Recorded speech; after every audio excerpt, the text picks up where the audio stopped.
Record. Recording with any meeting. Okay, so not sure where we're Okay, at. so I think we're leaving off because you're kind of went into Eric's demise and how that might have been some foul play, and so we kind of explained that a little bit. So was he around the same time that Max Gerson was doing his protocols and stuff around the same time? I think Because I know Gerson Gerson came later. I think that was okay. Those protocols were later. I'd have to look up the exact dates, but I think they came a little later. I know that he was rumored to have been poisoned. That's what his daughter says, that someone tried to poison him once or twice, and I'm not sure if that's actually what finished him off, but just how Eric's ending was kind of questionable. You know what I mean? So right. Yeah, I don't know. Yeah, I mean, there's a lot of stuff out there, and with the different.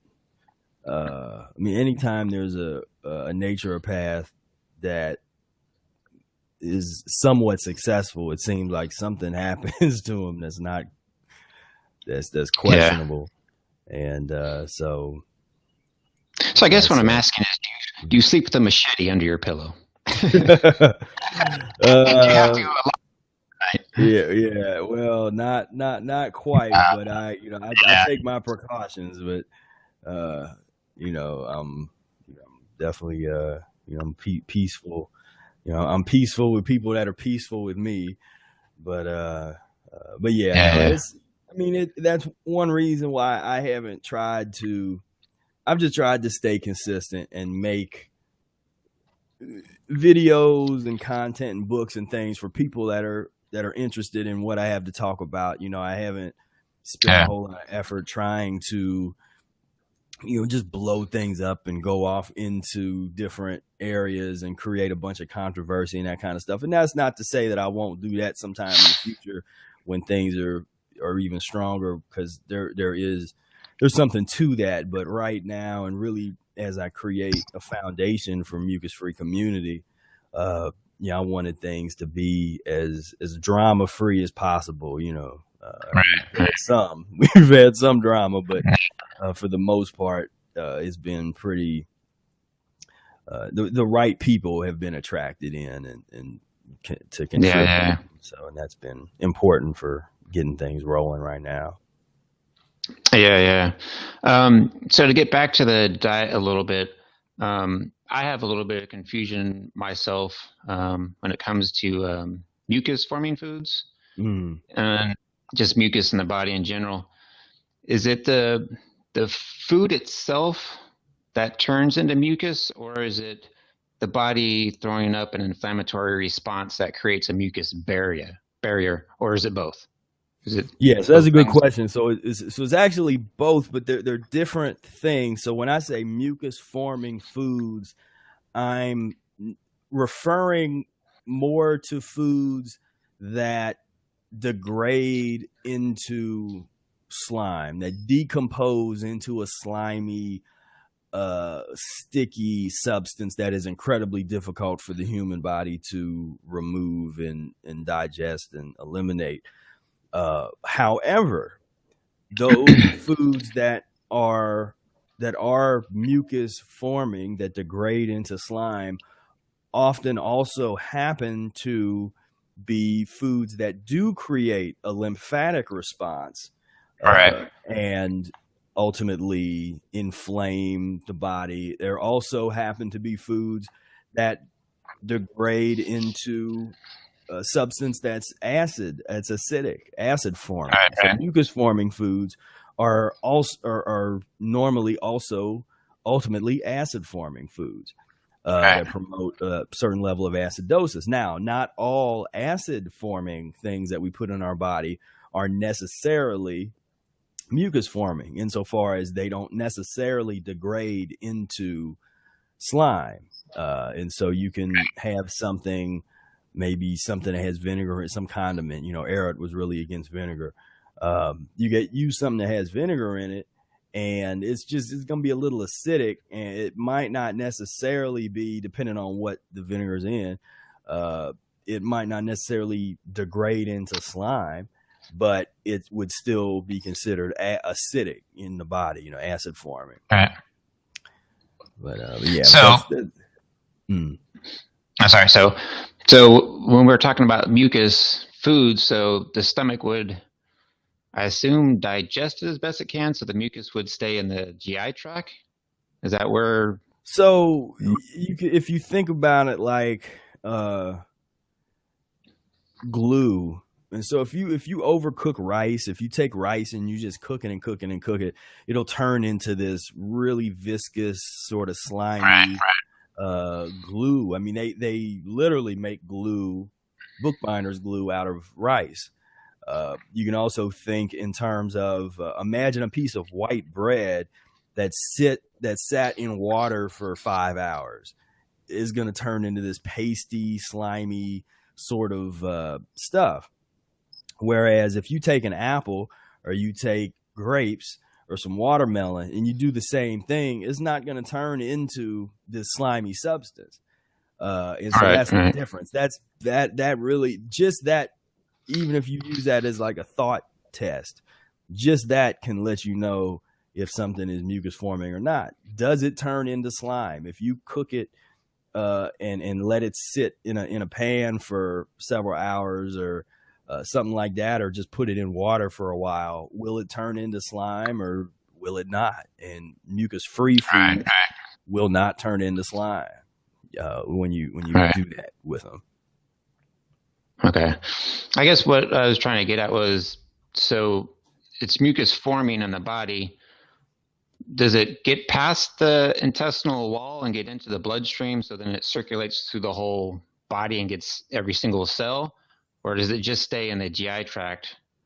Well, no, does it get past a lot of it turns into different things in terms of just biochemically. So when people talk about fat, well, that's mucus, but essentially the way we look at it is the body is doing everything it can to protect the heart and lungs.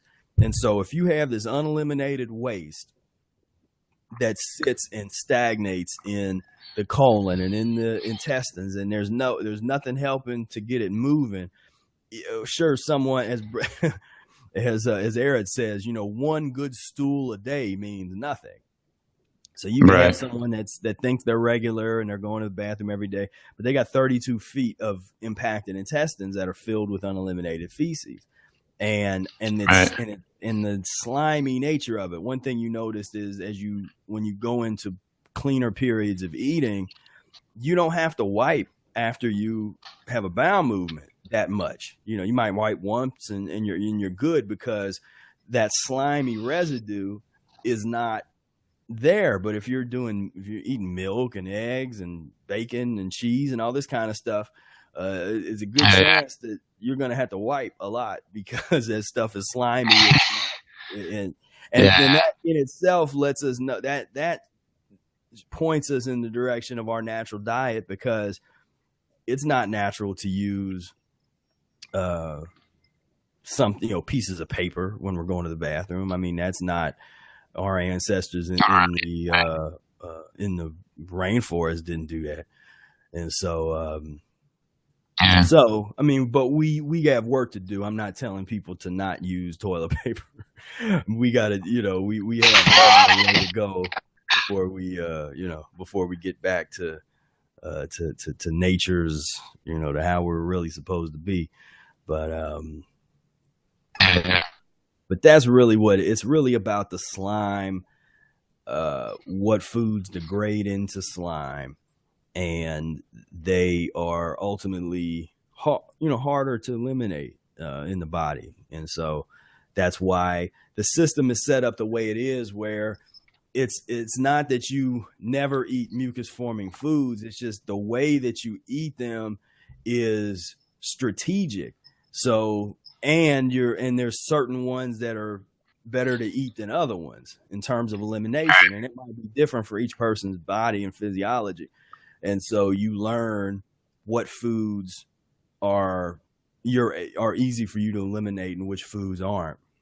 And so So yeah, that's the system, and I always advocate people really, really study the system to understand how, all that kind of thing functions. Yeah, yeah, it's kind of like what I was saying before about being 100% raw foodist, which I'm not, but I think you kind of have to ebb and flow through the diet. I don't know if you can always stay 100% raw, or you can't obviously stay on cooked foods, but yeah, just being in tune with your body. And I think it's important too that if, to understand what effects something might have on your body, you kind of have to be very scientific about it. And because if you make too many changes at once, you're not going to know what the benefit What is, or happened? what's Exactly. changing. Right. Yeah, Right. you almost kind of need to get to like a baseline level on just one type of food, and then from there start reintroducing stuff back in or taking stuff out to see what the cause was. Mm-hmm. Exactly. Yeah. I mean, and that's the methodical approach, that Eric brings to the table that I rarely see anybody else really talking about. Because most of the people that are raw food advocates, they are Militant, very, yeah. It's, very militant. Yeah, or they just said yesterday you need to be all raw and this and that. And yeah, and then there's the hardcore fasters, and then oh, you got to do 40 days water, and it's yeah, all yeah, real extreme. And the thing is, some people's bodies will respond well to some of those things, but it's not something that everybody is gonna be able to use. But right. everybody can use a transitional methodology. I don't care what level you think you're on. There is a higher level that you haven't got to yet, and you can use transitional methodology to move in that direction. Uh, Yeah, yeah, but I mean, it just happens over and over and over again where we see these folks that are very extreme and become very outspoken because they're stimulated. And so they become yeah, outspoken, and they're, oh, you got to do this, and I feel so good, and I can run 50 million miles, and this and that. And then all of a sudden, they change what they're talking about, or you don't hear from them anymore. You're like, where did so and so go? Or they make some excuse for why they. I mean, the best example is that to me is like the Raw Till 4 piece, when it was yeah, like, yeah, once that came, I was like, y'all just need to just call it a transition diet and read Mucus's diet healing system. yeah, It's already in there. That's already. I mean, I've been doing Raw Till 7. I normally, even when I started practicing diet, I was pretty much raw until my vegetable meal in the evening. Because Eric recommends doing twice a day. It's not strict, but yeah, in general, I have a fruit meal in the afternoon and some kind of vegetable meal in the evening. And my vegetable meal usually will have maybe some kind of cooked vegetable involved, but it's always has a raw salad there, and maybe a cooked mucus-free item or something like that. But so that's just a plateau point. You can do that long term for a yeah, while, on the mucus's diet. But they yeah, got into raw till we're gonna be raw until 4 o'clock every day. It's like just yeah, but yeah, that all of that is a symptom of not respecting the transition, not understanding it, in a lot of cases, not even knowing about it, not even knowing that it's okay to transition, and that you don't have to travel in a straight line. I like to call it sort of a cycle upward, like a spiral upward, where you have periods where you are 100% raw, or might have periods where you're eating nothing but fruit for a period of time. Your body might tell you to do a long fast. I'm not promoting long fasting, but your body, once you learn how to really read your body, it might dictate to you, hey, you need to do a longer fast because that's what your body needs at this time. yeah, And so, yeah, part of the transition process is allowing your mind to transform, allowing your physiology to transform. All of that starts to take place. And when you can line it up, that's when you can start to have that long-term success. And so it's so important to just get out of your head about all of these. We get so much stuff in our head about what we think we need to do, and this, and I need to do this by tomorrow, and I saw Yeah. like somebody else on YouTube promoting some fast that they're doing, and they want to do a long fast and all that. And it's like, each person has to really get into themselves and get in tune with what they need to do for their own physiology. Yeah, yeah. A lot of people get lost in the small details and the minutia of things and overthink it, overanalyze it, and that can be their excuse never to start something. So, Right, like right, Eric always said, if it's not simple, then easy to understand that it's probably not the truth because we overthink right, things too much. right, right. But for me personally, I feel like as far as transition goes, I'm like in a weird transition holding pattern right now. Mm, Some weird plateau that I can't seem to push myself to go further. I think there's a fear there because, mm, I eat pretty clean. A lot of, I mean, compared to what I was a few years ago, even 6 months ago, I've been, uh, vegetarian for about 4 years and then vegan since January. So that's pretty huge for me. And then about 6 months ago, I gave up alcohol and cigarettes. So I'm making, huge changes, but for some reason, I have a fear of jumping into a fast for some reason. But my body mm. is telling me to get to the next level, I need to do some sort of fast water, a grape fast or whatever it is. But Well, I would say, I mean, it seems to be some, well, take a look at Eric's recommendations, because I would say you definitely would be able to do a 24-hour fast where you just don't eat all day, and do juices, yeah, and that's essentially what Eric recommends. A lot of people think Eric recommends hardcore water fasting, when if you really look at what he's recommending juice fasting, or the lemonade, lemon water type of fast. Whereas he sort of critiques people that think that, oh, you only water and that kind of stuff is the only yeah, way to go. But what I always recommend folks is, anytime that you have questions, you're trying to get the motivation for something, always go back to the source material. Read those sections in the annotated mucusless diet or rational fasting, or just kind of go over those fasting sections. And the it's just something about just going back over that information and allowing that to inspire your mind, and because it'll put you in the frame of mind necessary to be able to do, if your body really is ready to fast, it'll put you in that frame yeah, of mind that you really need to be in. yeah, yeah.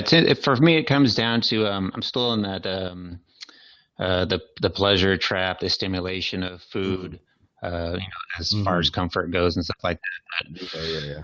Also, it comes down to me for like if I got to make a healthy decision, I got that one voice that says, that's the way you're supposed to do it, but then there's that one voice that says, don't do it for whatever reason, or if Mm, eating a bad food choice, there's like a battle, a conflict that goes on in your head, that internal debate. There's two voices. They're both there to protect you. One voice wants you to eat well. The other one just wants you to just end that conflict, that debate in your head. So it says, all right, just eat the mm-hmm. Twinkie or whatever, so we can get past Right, this, right. Just and it won't be just let's go. stressful. Right, It's the quick fix. As far as long term, it's not the best decision to make, but yeah, right. it's just listening to your voice, the one that's really there to protect you for long term um, decisions for health. So that's kind of my internal struggle, just battling with those Mm-hmm. voices. But it's getting better. I mean, it's a Yeah. process. So, Mm-hmm. and Mm-hmm. to just I've noticed too that food is a gateway into opening up more spiritually, and it becomes less about the food, and you Mm-hmm. start opening up more channels to, well, just Right. spirituality, basically, I guess. Um, so try not to get too fixated on the food because you can get hung up there too as well. Right. So Right. it's a balance, man, and it's hard too because Yep. in my reality, I have a wife and two little kids, and they're not on this journey. So Mhm. there's stuff in the house, and it's a struggle, man. It's a struggle to Yeah. Yeah. stay focused. Definitely. Because I assume I don't know, you don't have kids or Nope. no? Yes, yeah. I picture you Yeah. a very monastic style. You can kind of do your own deal. So yeah, if I lived in the mountains, it'd be a different story. Right. I wanted to ask you too. How are we doing time wise? You still got a little bit of time? Yeah, I got to get moving here in a little bit, but yeah, got a little bit longer. Okay. So I can't let you get out of here without asking. So you've been on this journey for a while. What physical changes have you noticed as far as regenerating your body? Maybe, like I just said, spiritual awakening. As far as changing your diet, your lifestyle. What have you noticed from from from doing this diet? So, I mean, I had a pretty drastic transformation from where I was because Yeah, yeah, I yeah. weighed almost like 300 pounds. Anybody that's seen the pictures, uh, and I had chronic migraine headaches all the time, and allergies, and uh, uh, chronic constipation, bronchitis every year, just a number of things, sleep apnea, and so, and I'd almost given up thinking that, well, because I'd taken pharmaceutical medication since I was 7 years old, and I just kind of figured that this was my lot in life. Like this was just how it was. It was normal to kind Yeah. of go through this. And when I learned about the mucusless diet and started going down that path, I immediately within the first 6 months, I lost about 100 pounds and got off of pharmaceutical medications, sleep apnea, oxygen tank unit at night. Um, Now, were you and getting any kind of blowback or anything from your family? Were you getting any pushback from? I was I was real hardcore. I mean, that was one thing where I I know that people can't, not everybody can necessarily do what I did when it comes to that, but I I just got so focused and I just did not care because one thing I was at college and so I was already Oh, okay, kind of okay. on my own Right, right, and right. I Okay. was studying. When you say monastic. I mean, I was studying music, Mm, and you pretty much you're in a practice room for 8, 9, 10 hours a day, and on top of that, the school I went to was one of the most rigorous academically, and so I didn't really have a whole lot of time for a social life and all that kind of stuff, right, right. and I wasn't spending a whole lot of time with my family, and so, but I did get there was times where when I got pretty skinny. I mean, skinnier than I am now, and yeah, and that happens. I mean, something you go in and out of different periods of you might be real skinny because you going through something physiologically, and then you might have a period where you're heavier, and it depends on what you're going through physiologically, and a lot of people don't understand that because they get real obsessed. I mean, with Brother Air, we never talked about losing weight. Like that was not a goal of like, okay, I'm gonna lose weight. Like that was just it was just about get Well, that's gonna into the be. mucus diet healing system. Huh? Well, yeah. Well, losing the weight will just be a byproduct of getting healthy. So Yeah, that's like that yeah, that just yeah, just happened, right? And yeah. so yeah, so those were just some of the physical transformation, but it simultaneously went along with spiritual transformation, intellectual transformation. I was able to do a lot of things that I'd always wanted to do intellectually, but I had barriers, I had obstructions involved, in terms of my clarity to think uh, and to philosophy and to understand sort of complex social and even in scientific issues and things. I just woke up. I was able to handle a lot of things mentally that I was unable to handle before.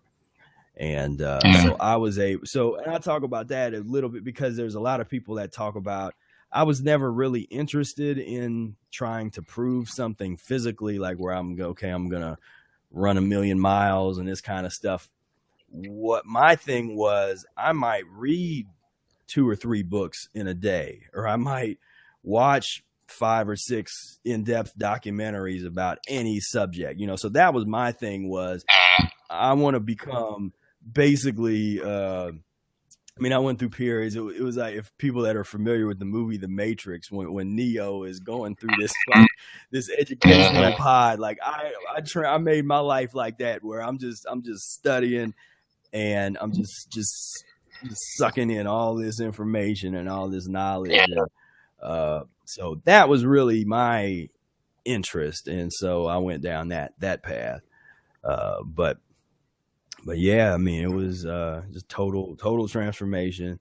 And in the social thing, I recognized that was going to be a challenge, and that it was really hard for a lot of people, but I wasn't going to let that be a problem for me. And so if that meant that I had to cut ties with old friends, or not hang out with certain people as much, or whatever, I was open for that. That's really hard. I don't tell other people that they have to do that, because that's the personal decision that each person has to make as to what they're going to do about the social thing. But you got to understand that it is a challenge, and it is going to be something that you will have to address sooner or later. And so I just was, when you talking about, foot soldier, I just kind of soldiered through that part, where I just really I just had this mentality where I just didn't care. I just was, if I'm on my own, I'm on my own, whatever. I'm just not gonna be obsessed with, because a lot of that fear and a lot of that stuff just kind of hardwired in us socially is based on attachment and fear of loss and all this kind of stuff. And I just didn't want to live my life like that. Yeah. Okay. So you're in college, you get introduced to this healing system by Brother Air. And so you take that on. So I'm interested in the point where you decided to, what was the catalyst that wanted you to take on the mantle of teaching and promoting this? Obviously, you're very passionate about it, and you saw some miraculous things happening. But where'd the leap go from, just being a practitioner of it, and then saying, I got to teach this to the world. This has got to get out there. What was that transition? How did that come about? Yes, that's a good question. It really happened gradually. It really was a transition where we talked earlier about the band, and so that sort of was a platform to start talking about the mucus diet. And I was, working a lot all the times. I live in a different city, but I was living right next to Brother Air. And so I started a radio show with me and Brother Air that aired for over 3 years on a local access radio station. Oh, okay. And now it was called Mortality Pipeline. And there's a few clips of it that's on the YouTube channel. I can't put a whole lot. We were real hardcore. There was a lot. I go back to listen to some of that stuff, and I want to post more of it on YouTube channel, but I listen to it, I'm like, man, we were hardcore.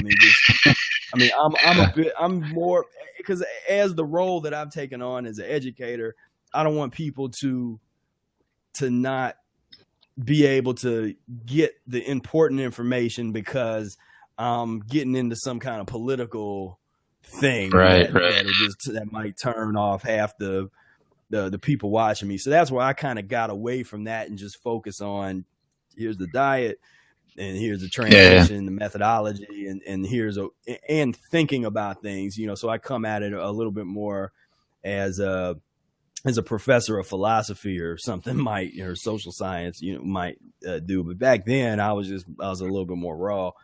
And, but that was what was needed at that time, especially in Cincinnati, because it was the environment is very parochial and very narrow-minded, and so we were kind of breaking out of this sort of square peg thing. But then online, I started there was an old fan club online. This was before the days of Facebook that was even created. There was an Arnold Ehret fan club that was the old fan club that goes all the way back to the 1920s, and a guy by the name of Alvin Last, who owned Ehret Publishing, he administrated it. By the time I joined it, there wasn't a whole lot of messaging going on. It wasn't a very lively kind of place, but there was a handful of people in there that were having conversations, but a lot of it wasn't necessarily really, people would kind of say Ehret, they'd be talking about other stuff that wasn't really focused on Ehret's work. Yeah. And so I kind of came in there and I started posting up experiences and things, and it was just blowing people's minds as I was talking about Brother Air and Cincinnati and the community of people practicing a diet and all this stuff. And so that was really where I started getting private messages from people with questions that was specific about their physiologies. And it's like, well, hey, I'm going through this, or well, what do you think about this, and that kind of stuff. And so I just start getting these questions. And so I write back with these very, is at that time I was really developing my writing and my ability to articulate things in that medium. And so I start writing back these very detailed responses to people, and it's just helping them. They're after several months of talking to me or taking my advice, they're starting to transform themselves and able to do things with the diet better. And so I just realized that I had a gift for being able to articulate things with the diet to people, and open people's minds a bit to think in a different way. Because I never want to impose my beliefs in some kind of way, like this is what I believe and you should believe this. Rather, I like to do it in a more Socratic approach, where it's like, well, let's just ask these questions and see if something, there's a lot of stuff doesn't make sense, but we got to ask the right question. And so that's really how it got started. And you can see some of those early conversations in my book, Spira Speaks, Dialogues and Essays on the Mucus Diet Healing System. Some of my earliest dialogues between people are in that book. But that's how it got started. And then several years ago, I kind of had it was almost a spiritual message that told me that I needed to do the annotated mucusless diet and Spira Speaks, and go in the direction of mucus free life and all that kind of stuff. And so that was because I hadn't really planned. I knew eventually I would do that, but I thought maybe when I was in my 70s or something, when I was older, as I thought I'd be a professional musician and tour the world playing music and all that kind of stuff. But no, I'm listening and being open to the message of the universe, and it told me you need to do this now, and then later you'll do the other part. So that's what happened. Yeah, it was kind of the same thing for me. I just found out this information, and it just struck me as the truth. I guess my truth. I mean, I guess everybody's got their own truth, their own thing that they're going to follow and believe. And for whatever reason, man, this just resonated with me to my very core. So try to start, practicing, living a healthy lifestyle. And I don't know how it started, but I just became so passionate about it that I'm like, I got to share this information, because it's just seeing things like, pictures of these young kids in a hospital bed with their head shaved because they're going through chemotherapy. Man, I see stuff like that, and it just breaks my heart, man, because I know it doesn't have to be that way. So I just got so passionate that I'm like, I got to share this information and try and get it out there as best I can. And my wife thinks I'm crazy, and, it's hard to convince people, but if they're not ready for the download, the information, that's fine. But just for my own peace of mind, I have shared. So it's cool that you got passionate enough that you needed to share this information. So I'm right there with you, man. I get you. Yeah. So I wanted to ask you about. I've heard this before about um, how the body heals and regenerates itself. I don't know if I heard it from Dr. Morse or whoever, but in your opinion, is it true that the body would reverse its healing process by? I'm saying that backwards, but the body heals itself in reverse. So, like if you had something that happened 20 years ago, that would be like one of the last things to get healed. Does that make sense? You know what I'm saying? Yeah, I mean, I think that that's still a mystery as to exactly. There's a body intelligence that will go in the order it wants to go. Now, from my experience, there's that's not a hard that's not a hard set rule. You can observe things and notice that, oh, okay, well, this is happening. This is something that happened to me back a while back. Like I had sprained the ankle when I was like 4 years old, and there was a certain point where my ankle hurt real bad all day when I was fasting, and then the next day it was done, and I didn't have that pain at all again. Uh, but I don't think that we can scientifically get into an order of, okay, dude, this happened to you at this year, then at this point, this is the order that things are going to go. I think there's just a body intelligence that, and there probably is a science to that we have to that we're not super close to figuring out exactly that, because it's different for each person's body. There's some people's body, it might go real chronological like that, just sort of go back. But what I'm interested in is, it's not only about what we did in this life, but what our parents did and what their Right, parents right. did, where we're reconstructing the entire bloodstream and healing things on a that genetic level, for lack of a better word, Yeah. and really turn back the hands of time. So the stuff that we did to ourselves in this life is really some of the easiest comparatively to what we're Right. dealing with when we really get deep into our bloodstream and we start going into a real regeneration. And that's the kind of work that a lot of people don't understand until their body starts taking them through it, and they don't really understand what we're talking about when we say, like, this is a challenge. I mean, when you really start getting down into the depths of this thing in terms of cleansing and reconstructing your bloodstream, it's not easy.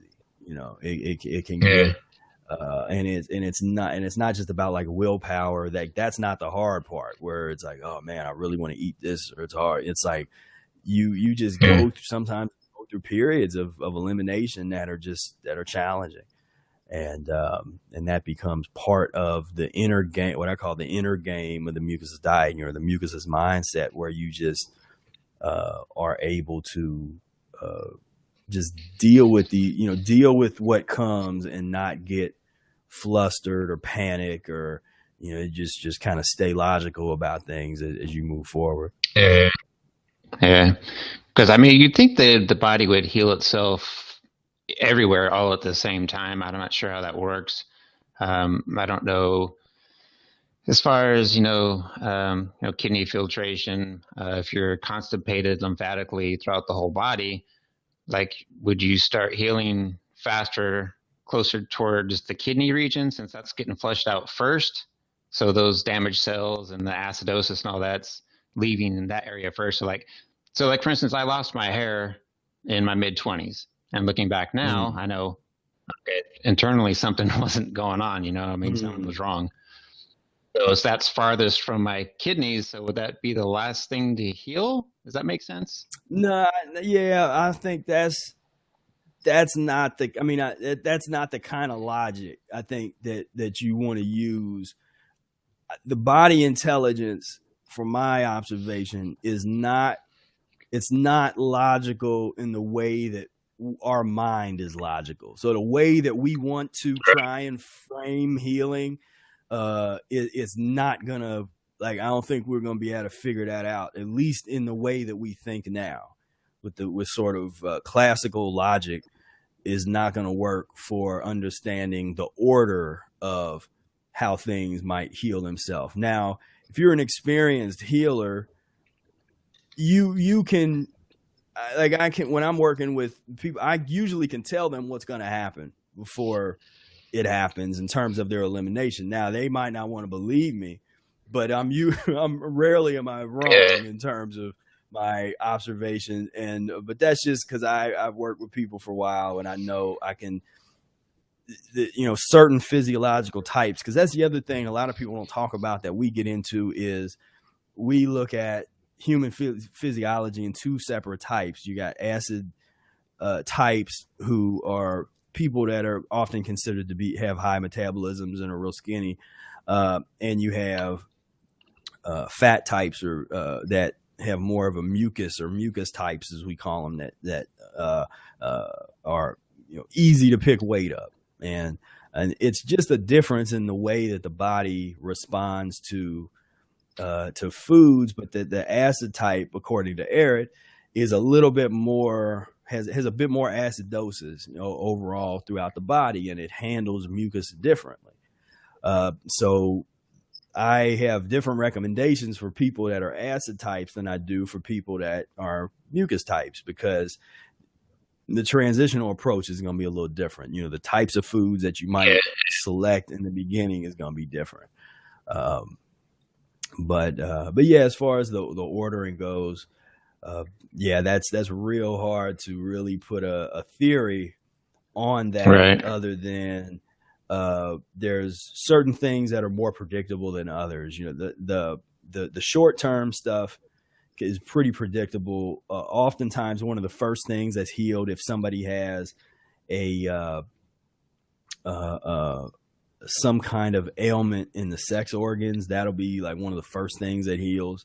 So there is a logic that you can surmise, but it often, you're better to think in terms of survival, and the body is first. So that would make sense, because if the reproduction process in itself could be looked at as a refinement and a chance to survive. And so if the parents can't get themselves together, then here's a chance, because maybe their children will clean themselves up and get themselves together.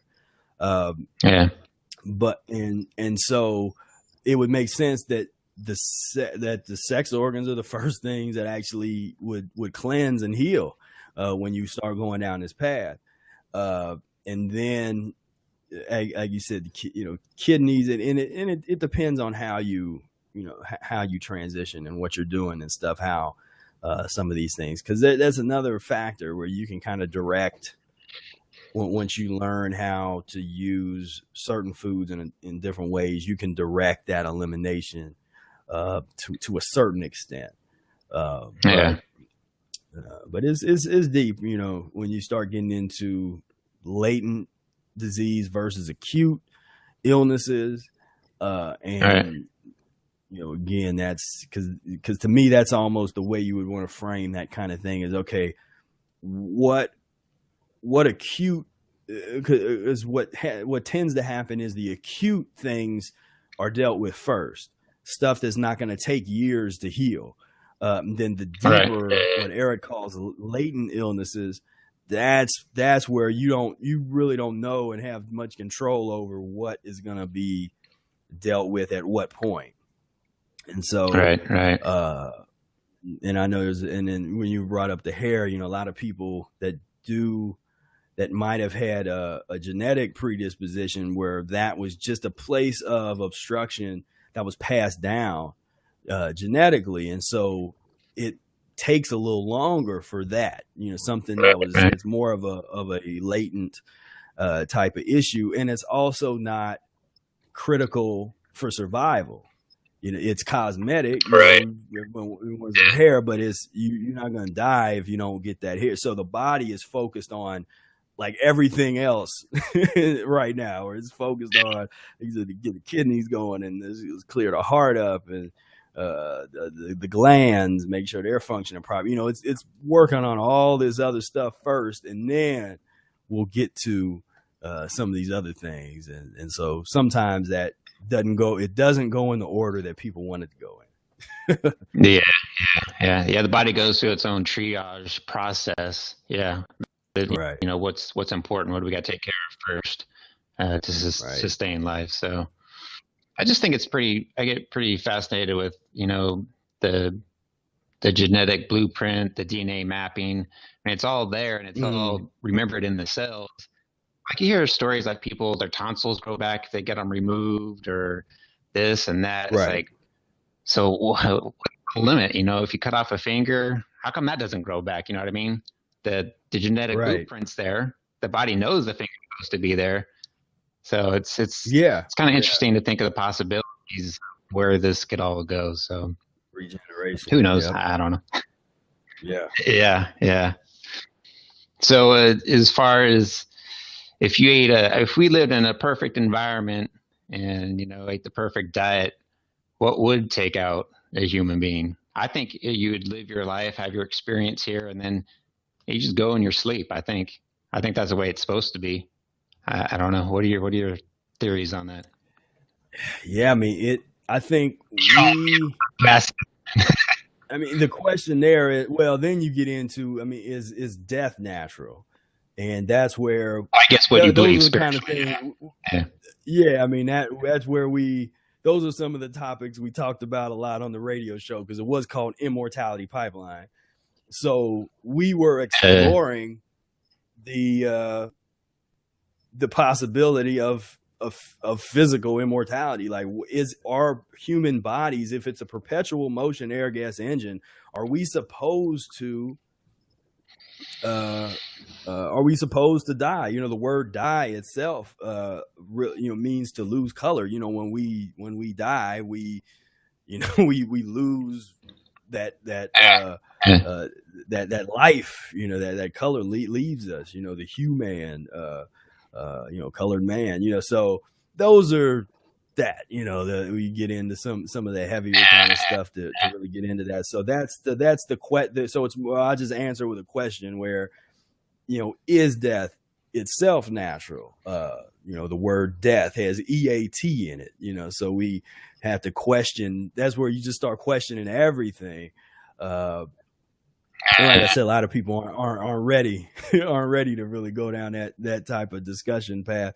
But I think in a better situation, I can't say if it's natural, but in a much better situation, we should not uh, go through the pain and suffering at the end of life. Because even indigenous peoples that did not eat a bunch of fast food and all this garbage, they they would pass more of what you just described, where they would just expire painlessly, in their sleep, and they could still get around up until the end. They could still walk and they could still function fairly well. And it just got to a point where the elasticity of the body just wore out to a point where it's just like, okay, and they pass on painless.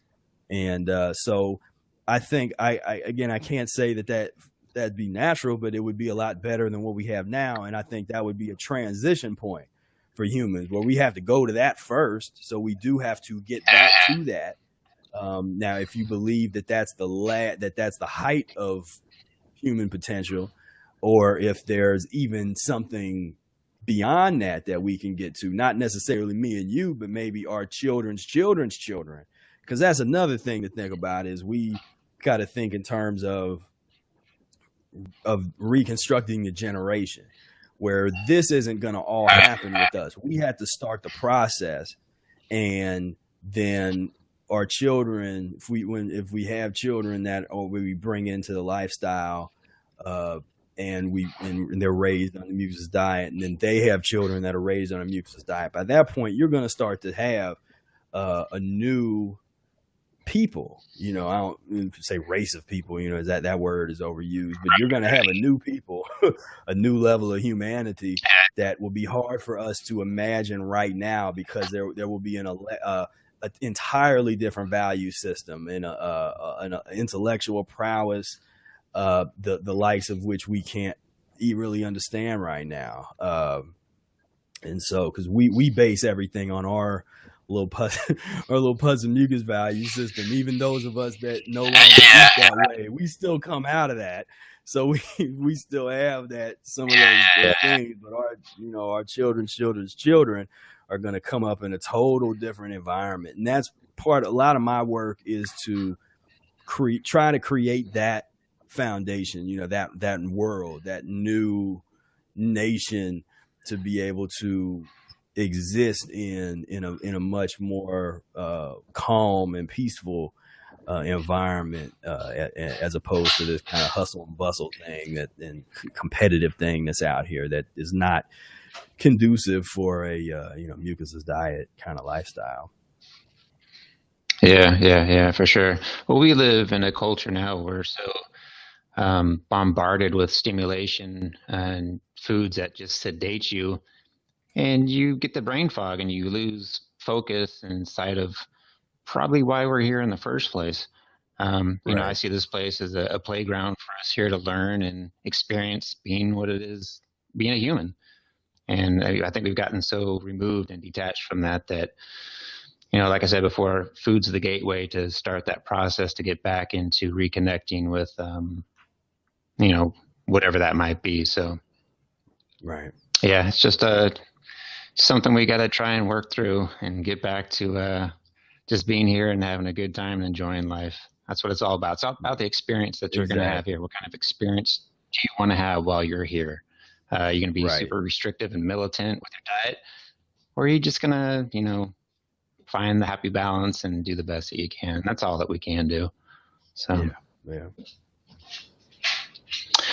All right. Well, I still have a zillion questions, but I don't want to take up too much of your time, man. Well, there's always the next. There's always the next interview.